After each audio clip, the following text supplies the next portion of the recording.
A Clockwork Orange is a dystopian novel by Anthony Burgess published in 1962, set in a near-future English society featuring a subculture of extreme youth violence. The teenage protagonist, Alex, narrates his violent exploits and his experiences with state authorities intent on reforming him. The book is partially written in a Russian-influenced argot called nadsat. According to Burgess, it was a jeu d'esprit written in just 3 weeks.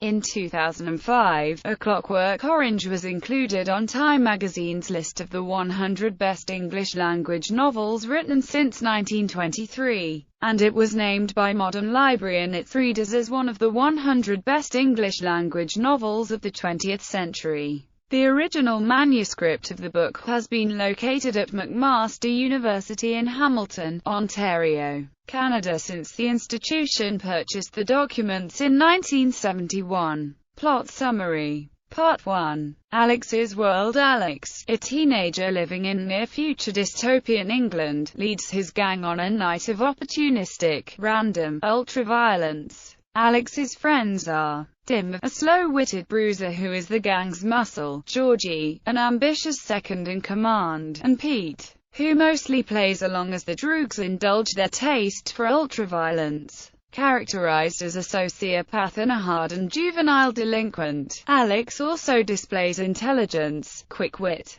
and a predilection for classical music. He is particularly fond of Beethoven, referred to as Lovely Ludwig van. The novella begins with the droogs sitting in their favorite hangout, drinking milk plus, a drink consisting of milk, prodded with the customer's choice of certain drugs, including Velocet, Synthamesk, or Drenchrome. This drug, referred to as knives, would sharpen you up, as it did for Alex, in preparation of the night's mayhem. They assault a scholar walking home from the public library, rob a store, leaving the owner and his wife bloodied and unconscious, stomp a panhandling derelict, then scuffle with a rival gang. Joyriding through the countryside in a stolen car, they break into an isolated cottage and maul the young couple living there, beating the husband and raping his wife. In a metafictional touch, the husband is a writer working on a manuscript called A Clockwork Orange, and Alex contemptuously reads out a paragraph that states the novel's main theme before shredding the manuscript. Back at the milk bar, Alex strikes Dim for his crude response to a woman singing of an operatic passage, and strains within the gang become apparent.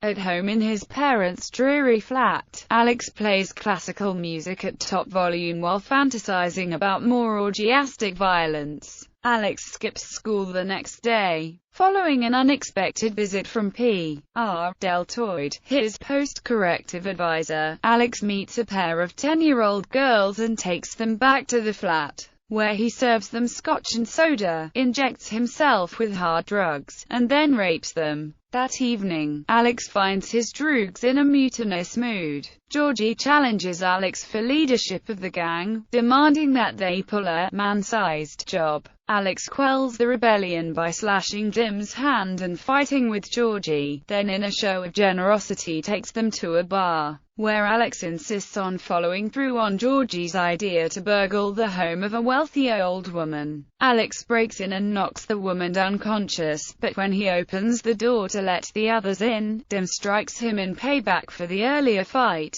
The gang abandons Alex on the front step to be arrested by the police. While in their custody, he learns that the woman has died from her injuries. Part 2. The Ludovico technique. Alex is convicted of murder and sentenced to 14 years in prison. 2 years into his sentence, he has obtained a job in one of the prison chapels playing religious music on the stereo to accompany the Sunday religious services. The chaplain mistakes Alex's Bible studies for stirrings of faith. After Alex's fellow cellmates blame him for beating a troublesome cellmate to death, he is chosen to undergo an experimental behavior modification treatment called the Ludovico technique in exchange for having the remainder of his sentence commuted. The technique is a form of aversion therapy in which Alex receives an injection that makes him feel sick while watching graphically violent films.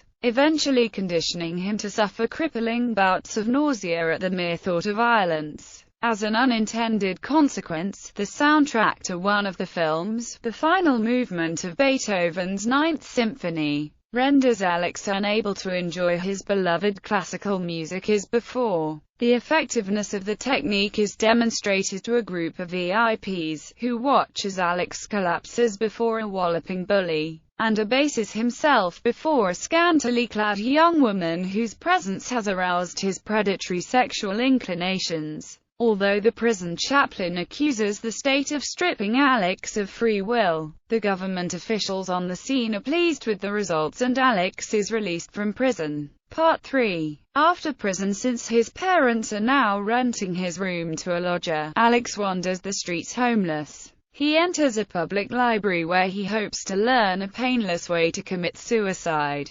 There, he accidentally encounters the old scholar he assaulted earlier in the book, who, keen on revenge, beats Alex with the help of his friends. The policemen who come to Alex's rescue turn out to be none other than Dim and former gang rival Billy Boy. The two policemen take Alex outside of town and beat him up. Dazed and bloodied, Alex collapses at the door of an isolated cottage, realizing too late that it is the house he and his droogs invaded in the first part of the story. Because the gang wore masks during the assault, the writer does not recognize Alex. The writer, whose name is revealed as F. Alexander, shelters Alex and questions him about the conditioning. During this sequence, it is revealed that Mrs. Alexander died of injuries inflicted during the gang rape, while her husband has decided to continue living, where her fragrant memory persists, despite the horrid memories. Alex reveals in his description that he has been conditioned to feel intolerable deathly nausea on hearing certain classical music. Alexander, a critic of the government, intends to use Alex's therapy as a symbol of state brutality and thereby prevent the incumbent government from being re-elected.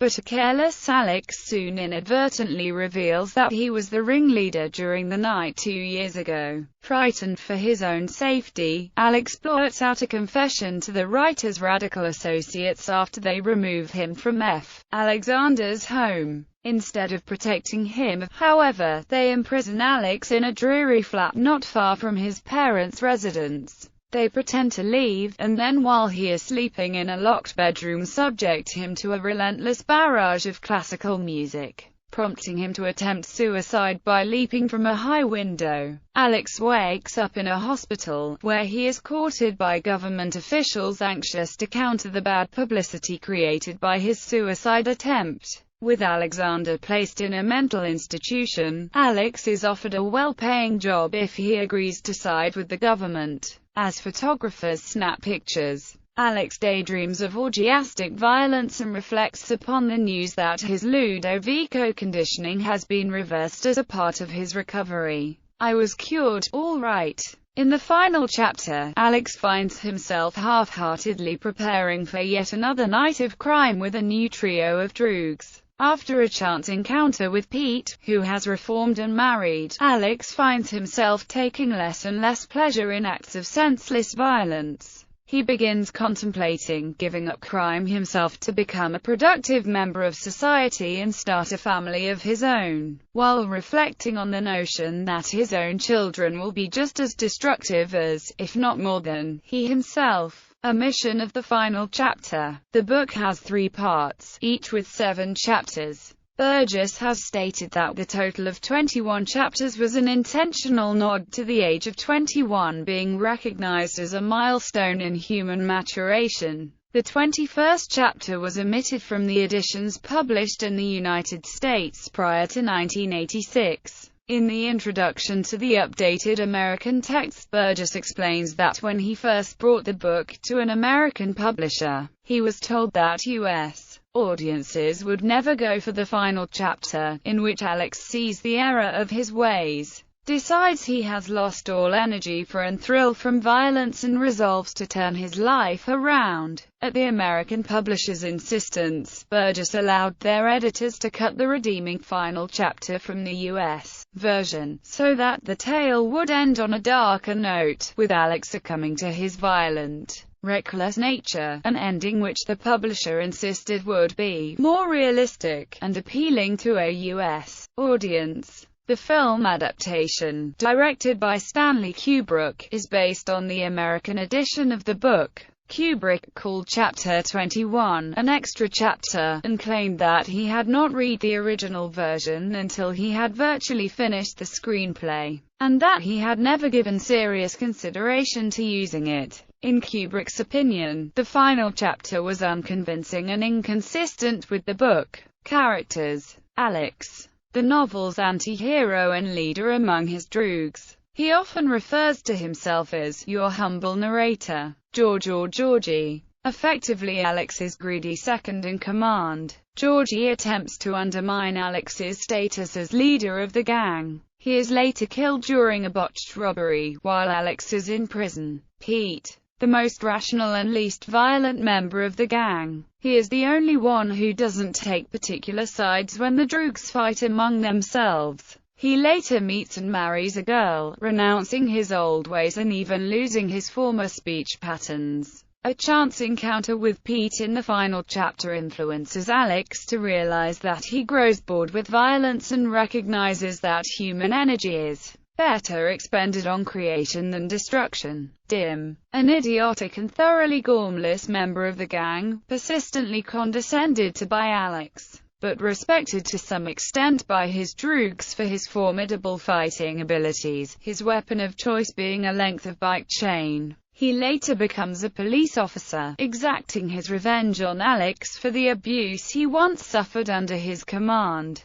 PR. Deltoid, a criminal rehabilitation social worker assigned the task of keeping Alex on the straight and narrow. He seemingly has no clue about dealing with young people, and is devoid of empathy or understanding for his troublesome charge. Indeed, when Alex is arrested for murdering an old woman, and then ferociously beaten by several police officers, Deltoid simply spits on him. The prison chaplain, the character who first questions whether it's moral to turn a violent person into a behavioral automaton who can make no choice in such matters. This is the only character who is truly concerned about Alex's welfare. He is not taken seriously by Alex, though. Billy Boy, a rival of Alex's. Early on in the story, Alex and his droogs battle Billy Boy and his droogs, which ends abruptly when the police arrive. Later, after Alex is released from prison, Billy Boy rescue Alex from a mob, then subsequently beat him, in a location out of town. The prison governor, the man who decides to let Alex choose to be the first reformed by the Ludovico technique.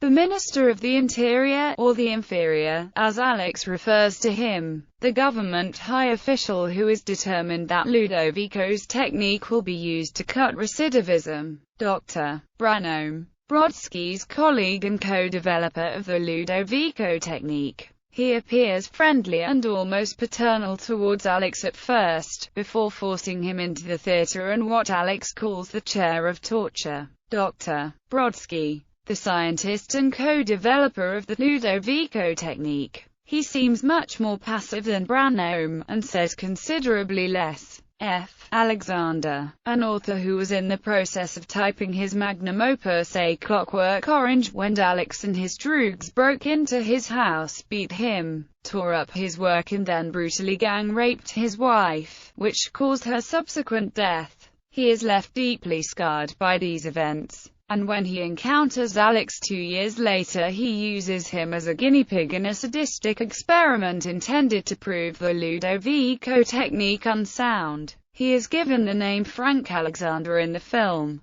Catwoman, an indirectly named woman who blocks Alex's gang's entrance scheme, and threatens to shoot Alex and set her cats on him if he doesn't leave. After Alex breaks into her house, she fights with him, ordering her cats to join the melee, but reprimands Alex for fighting him off. She sustains a fatal blow to the head during the scuffle. She is given the name Miss Weathers in the film.